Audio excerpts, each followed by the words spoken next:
Wow, did we have some headlines this week thanks to Manny Pacquiao. We covered it a ton on Outsports, but I'm here to talk about some of the things we didn't talk about on Outsports this week. First, it's been a crazy last few weeks for me. I was on a wild and nutty and totally insane Atlantis cruise in the Caribbean with some amazing new friends from London and Warsaw and Switzerland and Salt Lake and Amsterdam. It was crazy. If you haven't been on an Atlantis cruise, you have to go. It's so fun. Then it was a week at the Super Bowl. After 2 weeks away and running my body to the ground, I was sick all last week, but I'm back 100% now. And some of the things, just a couple of things that we missed this week. One, the New York Mets have announced that they're having a LGBT Pride Night, which is fantastic. So many baseball teams have had LGBT Pride Nights.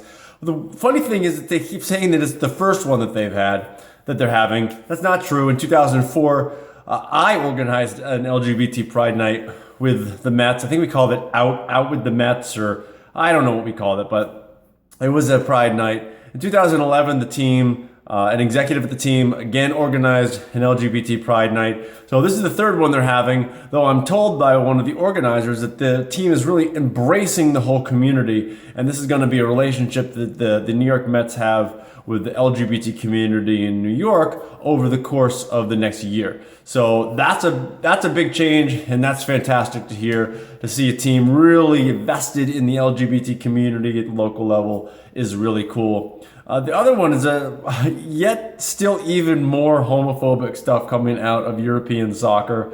This time with, forgive me if I butcher his name, but Serge Aurier. He was a player from Ivory Coast, and I guess he plays with a French team, I think. Anyhow, he went on Periscope and called the team manager a gay slur, and he got suspended for it. So, for me, the takeaway here, well, yes, again, we have yet more homophobia coming out of European soccer, but how this keeps being handled. It's being handled with suspensions. And I want to see more and more of these sports teams, the sports leagues in the United States handle them with suspensions.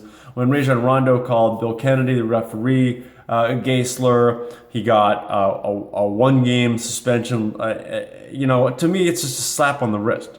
So, I want to see more suspensions. I want to see people really, really having to pay for this kind of stuff, because that's the only way you're going to tackle it. So, again, it's still happening in European soccer, but it's good to see that the powers there are really taking it seriously and smacking these guys down.